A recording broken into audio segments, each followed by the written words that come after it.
October 26, 1961, Berlin. The Earth is on the verge of a global nuclear catastrophe. The world's attention is focused on the checkpoint at Friedrichstrasse. It is here that the tanks of the Cold War resolutely faced each other, ready to rush into attack at any moment. Работали двигатели, они газовали. И, собственно говоря, в любой момент, если бы поступила команда, то огонь был бы открыт.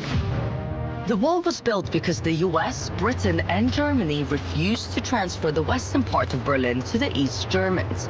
In response, the authorities in the DDR began to build a dividing wall through the center of the city. Этот кризис вообще мог перерасти в Третью мировую войну.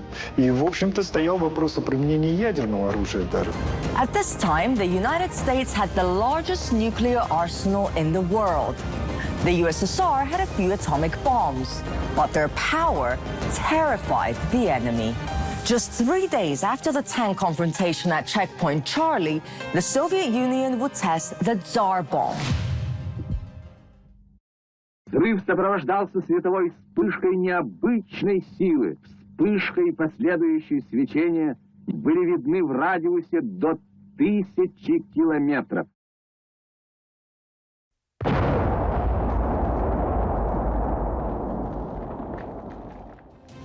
A giant thermonuclear weapon with a capacity of 58.5 million tons of TNT.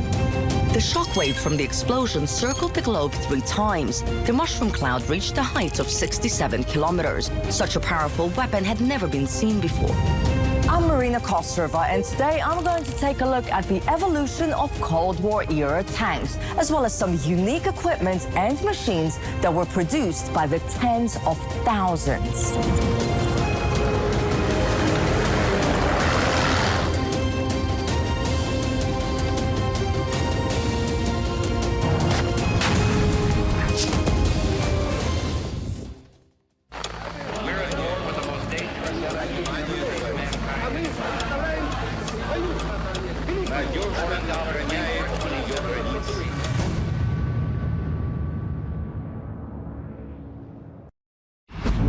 At the end of World War II, American aircraft destroyed the Japanese cities of Hiroshima and Nagasaki. 4 years later, the Soviet Union set off its first nuclear explosion. In the 50s, nuclear tests were performed regularly, and the effects of the blasts were carefully studied. Turns out that the consequences of an atomic strike wouldn't be so terrible for tanks. However, in order to maintain combat effectiveness, a significant revision was required. Armor is good at keeping crews safe from deadly heat radiation. It can also save a tank's electronics from electromagnetic waves caused by nuclear explosions. But no armor can withstand a neutron flux. To completely protect tanks from its overpowering effects, the engineers began to line the inside with a layer of polyethylene. And in order to protect crews from nuclear fallout, the vehicles needed to be completely sealed. And all these goals were achieved in the 1950s. We're in the town of Kubinka, in one of the best tank museums in the world. This is where some unique exhibits are kept. The rare diamonds of Soviet technology, often preserved in just a single copy. Many of the ingenious design ideas implemented in these machines are classified to this day. With a diameter of 11 meters, one of these machines looks more like a flying saucer. This is Exhibit 279, a real-life Judgment Day weapon. Now, in the early days of the Cold War, Soviet and American military strategists assumed that the next war would be nuclear, since both superpowers had nukes, so why not use them? And this piece of machinery here is a perfect example of the armament race. Can you smell that Cold War air inside? I certainly can. Let's head inside and see what it looks like. This 60-ton heavyweight could reach speeds of up to 55 kilometers per hour. With its flattened tower, it left competitors in the dust in terms of protection, but at the expense of comfort. It's so difficult to get inside. I mean, obviously, I guess I would feel very safe in here, but it's so tight. This This curved shell protected the tank from all projectiles in existence at the time. Now, what is truly unique about Exhibit 279 is the armor, because it has to pull double duty. It had to resist anti-tank rounds and nuclear blasts. Now, if I step away, you can see here that it had a downward sloping disc-shaped armored hull.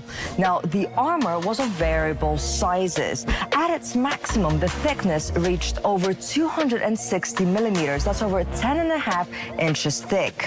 Soviet engineers boosted Exhibit 279's armor to the max, making it almost 5 times tougher than the classic T-34s. Even though it was designed in the 1950s, the main gun would be considered large even by today's standards, of 130 millimeters. If we compare it, for example, to the American M1 Abrams tank, that had a smoothbore main gun of 120 millimeters. The main highlight of this foreign tank is its running gear. It has an extra pair of tracks, so it can easily maneuver on sloppy ground during spring. It has 4 tracks for lower ground pressure, and the engine itself is a real beast because it has a 1,000 horsepower, diesel horsepower, I should say, that Americans could only dream of tanks like that. And they did. This is how American engineers envisioned a nuclear-powered tank capable of moving on water and land. In official documents, it was known as the TV-8. The engineers came up with an unusual idea. The engine, crew, and ammunition had to be fit into a huge turret. But the engine could only generate 300 horsepower, which was not very impressive even by the standards of those times. More importantly, the unusual design didn't provide any advantage, and the project was abandoned. All that is left of it are the drawings.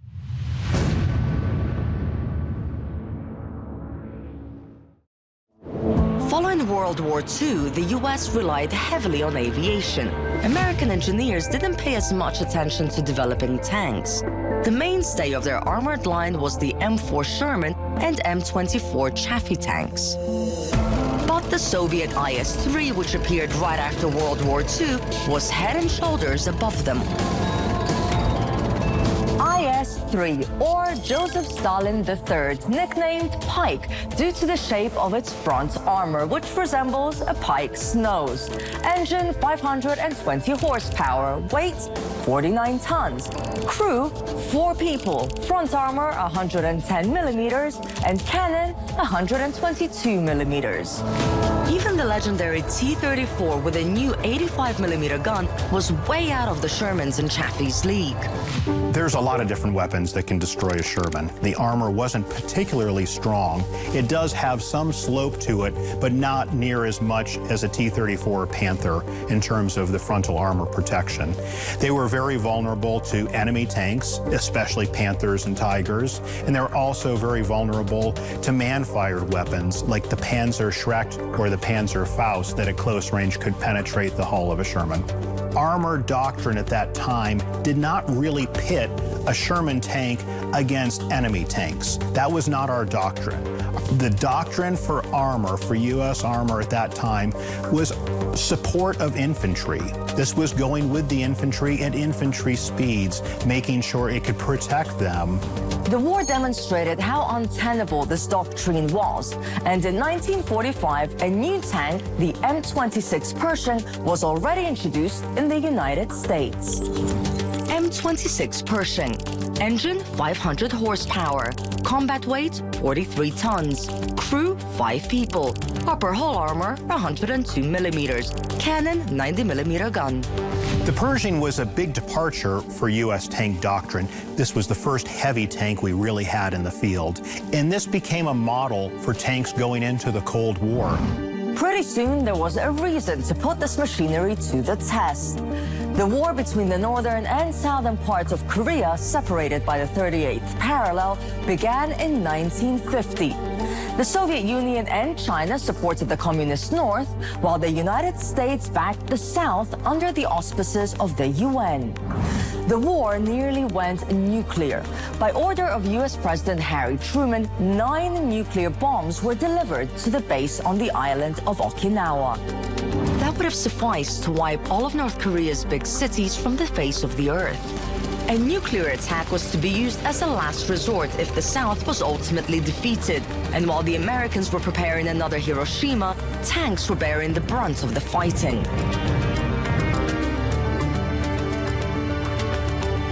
North Korea's main armored force was made up of modernized T-34-85 tanks. The legendary machines that were produced in abundance at the end of World War II were moved to the Korean peninsula. North Korean crews, well trained by Soviet specialists, were waiting for them there. The 150 or so T-34s that the North Koreans had pummeled through those lines, pushed everyone down literally to the end of the Korean peninsula. By June of 1950, the North Korean People's Army had 258 T-34-85 tanks at their disposal, a number big enough to hold back the hundreds of American vehicles deployed on the peninsula.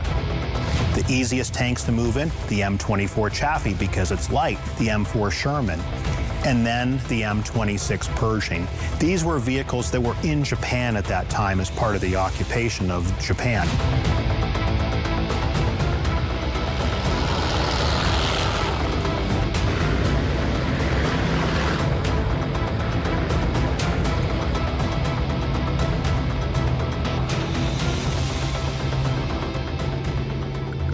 The first European travelers to set foot in Korea often described it as a frozen sea after a storm.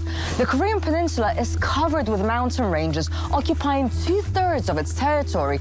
So tanks had to move with ease through that uneven surface. How did our T-34s cope? Let's find out.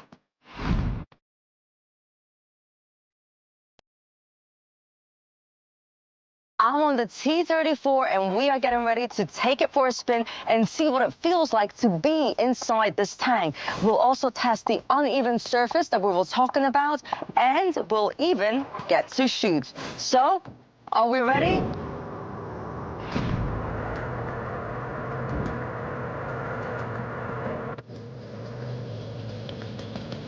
It's hard to believe, but this tank, which so easily overcomes obstacles at the Kubinka tank range, is over 77 years old.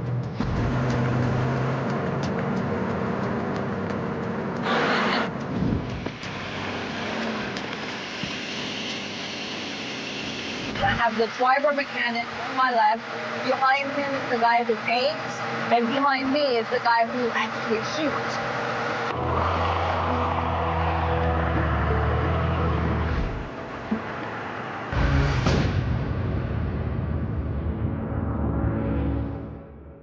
Механику-водителю приходилось прикладывать немало физических усилий для того, чтобы совершать маневры во время боя. Так как отсутствовала у него автоматика, ему самому приходилось переключать коробку передач. При старте и остановке очень трудно было дергать за рычаги самих. One of the weak points of the T-34 is that it cannot fire on the move, so it has to come to a complete stop. And then the commander said shorts, which means short stop. 85mm caliber, by the way, and apparently it could easily penetrate the 10-centimeter frontal armor of the German Tiger from a distance of 1 kilometer. So let's check how accurate the T-34 is. Okay, стрелять! By today's standards, the T-34 is an old-timer, but it's still highly accurate. However, its comfort and ergonomics leave much to be desired. So every time there are powder gases that are released, and it's very intense, the smell. It's almost like sewage. And that's why back in the day, they used to open the hatch so that the guys here could breathe. And that, of course, added to the T-34's vulnerability. So I saw what it looked like on the inside, but I'm curious what it looks like on the outside and if it's as loud. Ah! Wow!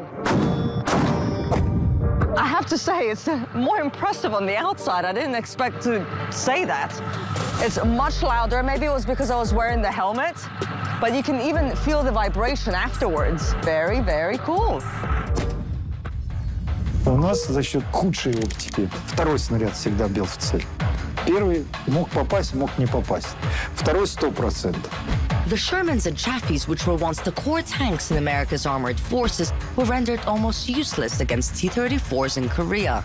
Для того, чтобы подбить Т-34, им приходилось использовать как минимум 3 маневра.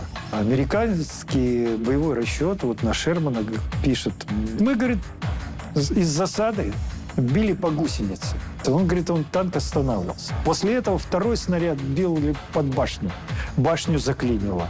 А потом мы заезжали в бок и расстреливали.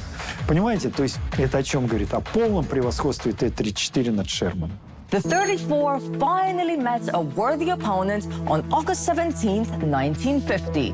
The T-34-85s of the 107th Tank Regiment attacked the positions of the 1st U.S. Marine Brigade at the Busan bridgehead. The North Korean tankers, accustomed to victories, saw the well-known M24 Chappies in front of them and confidently went into battle. But they were wrong. These were M26 Pershings, whose 90mm cannons managed to penetrate 3 T-34-85s. The Chaffee didn't stand a chance. The M4 was a very difficult battle for Americans to fight against the T-34's firepower and armor. But this was the one tank that could take it out consistently. The one good thing about being in a Pershing was there wasn't much that could destroy you. You were very safe. The frontal of it has extremely thick armor. In areas, it has a mean effectiveness of almost 8 inches of armor with its 4 inches with a slope. The sides were more vulnerable. Tracks are always vulnerable on a tank for almost any weapon. But from what its critical threats were when it went into combat, it really came down to other heavy tanks. A T-34 cannon could only destroy Pershings with APDS or heat rounds. After the latter of these was invented, the thickness of armor plates ceased to play a decisive role. A shaped charge effect, also known as the Monroe effect, is triggered when all of the explosive's energy is focused in a single direction. This can be achieved by firing a projectile with a cone-shaped cavity whose base faces the target. Rounds utilized in this effect appeared as early as World War II. Famous German Panzerfaust used shaped charged rounds, and one hit was enough to burn through the heavy frontal armor of any tank. If that happened, the entire crew perished. Кумулятивный заряд, например, на противотанковой управляемой ракете уже достаточно большого калибра мог иметь бронепробиваемость 1000-1200 даже миллиметров. But by 1948, Moscow Institute of Steel Engineers already knew how to protect tanks from shaped charges. So I assume this is the reactive armor? Да, это динамическая защита. За рубежом она называется Explosive Reactive Armor. This is an element in the first generation of an explosive reactive armor complex dubbed Gunduct. On impact, the enemy projectile lost its penetrating power. Боеприпас этот в состоянии пробить без динамической защиты не менее 300 миллиметров брони средней твердости. Достаточно мощное изделие. Но если на пути будет стоять элемент динамической защиты, он при воздействии взорвется.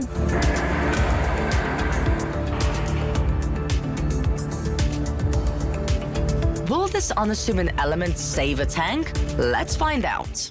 So we're ready to detonate. Да, сейчас будем производить подрыв. Огонь! Well, that sounded loud. I wonder what's inside, though.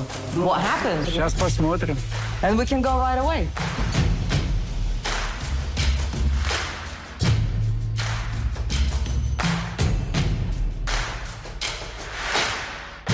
The protective explosive worked very well. The blast deflected the shaped charged jet, which is capable of penetrating solid armor 30 centimeters thick. And absolutely clear here. So great protection. Да, струя полностью разрушена этой динамической защитой элемента. But the engineers' main focus during the Cold War was on providing protection against nuclear weapons. Мир многократно висел на волоске, и развязывание войны именно в Европе, оно было очень и очень реально.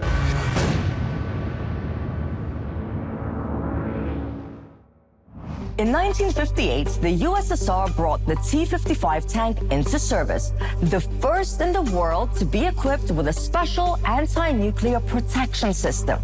Its brain, if you will, was a sensor that picked up X-ray radiation emitted by nuclear explosions, after which the system stopped the engine and sealed the hull. Everything took place in a split second.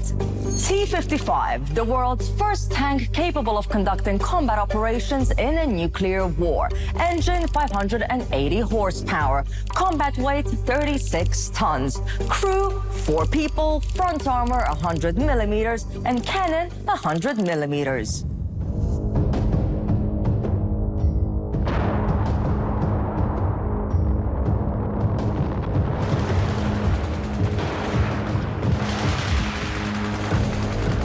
In December 1961, the first regular U.S. troops were deployed in Vietnam. This country, like Korea, was divided into North and South. From the outset, the Americans faced fierce resistance.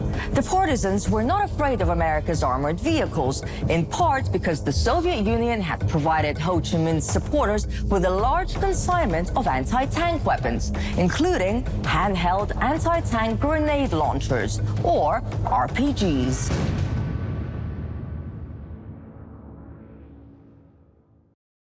I asked my colleague Alexei Smirnov to test this formidable weapon. With his team, he's tested hundreds of weapon systems, from light rifles to powerful pieces of heavy artillery.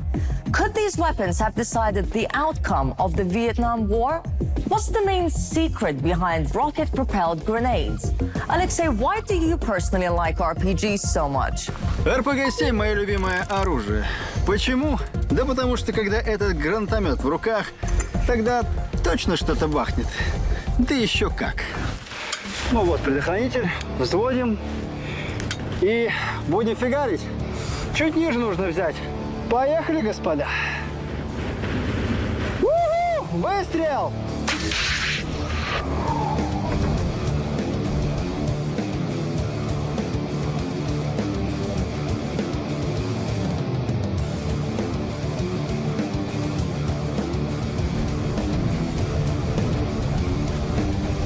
Вот куда я попал. Отломала, в общем, часть этой штуки. Этот люк был открыт. И теперь он очень сильно закрыт. Да, попадание так себе. Ничего не сделал РПГ этому танку. В общем, чуть не подскользнулся. Let's see it again. An RPG rocket hits the tank's turret. The shaped charge goes off, but the accuracy isn't great. The rocket ricochets off the modern vehicle's turret and sprays the shaped charge jet out while spinning. But 50 years ago, Vietnamese RPG operators had to deal with simpler tank models. The Vietnamese used RPGs mainly against Patton tanks, the M46, M47, and M48. The M46 was a follow-on, basically the same tank with a different engine to solve the problems of the mechanical reliability. The M47 and M48 were offshoots of this tank, so this is really the grandfather of most of the vehicles you see throughout the Cold War on the American side. This tank family was armed with one-piece cast turrets, a powerful 105mm gun, and a laser rangefinder. But none of those bells and whistles were useful in Vietnam. Я честно скажу, какого-либо существенного влияния на ход боевых действий, даже на тактическом уровне, танки не оказали. The Vietnamese were able to beat the Pattons at close range by ambushing them in the impenetrable jungle. The United States lost 350 vehicles in the first half of the Vietnam War alone. Most were burnt out with RPG grenade launchers, but it wasn't just that. The North Vietnamese troops also had tanks, Soviet T-54s and T-55s. Т-54, Т-55 проявили себя исключительно надежными, боеспособными и полностью отвечающими требованиям той войны. Они были простые, вьетнамцами осваивались достаточно быстро, но недаром таким знаменитым на весь мир фото, где уже происходит захват президентского дворца в Сайгоне, да, это советский танк Т-55, который ломает ворота и врывается на территорию этого дворца. Это, по сути дела, символ победы Северного Вьетнама. Падение Сайгона, освобождение всего юга страны, сделавшее возможным новое наступление. Мирное наступление за новый социалистический Вьетнам.